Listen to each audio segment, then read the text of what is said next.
Good morning everyone.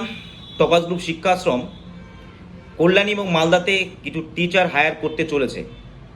কল্যাণীতে আমাদের head office, যদি এর আশেপাশে কেউ থাকেন, জিএস পেপার এবং ম্যাথ জিএর জন্য আমাদের টিচার খুব দ্রুত প্রয়োজন।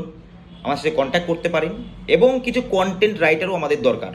অফিসিয়াল ওয়ার্ক থাকবে 10:30 থেকে 4টে পর্যন্ত কাজ, আর বেতন নিয়ে সেটা সামনাসামনি বসে তারপর আলোচনা হবে। মালদাতে আমাদের ইতিহাসের শিক্ষক বা শিক্ষিকা দ্রুত প্রয়োজন। তার সাথে সাথে আমাদের সেখানে আরও জিএস পেপার ও ম্যাথ জিএর জন্য কিন্তু শিক্ষক প্রয়োজন। মালদার কোনো লোকাল টিচার যদি থাকে যার এক্সপিরিয়েন্স আছে, আর সবথেকে বড় কথা পড়ানোর প্যাশন লাগবে। টপাজু শিক্ষাশ্রম এটু গ্যারান্টি দেবে যে পুরো অল ওভার ওয়েস্ট বেঙ্গলের ছাত্রছাত্রীর কাছে আপনাকে একটা প্ল্যাটফর্ম তৈরি করে দেবে, আর অবশ্যই একটা হ্যান্ডসাম স্যালারিও আছে।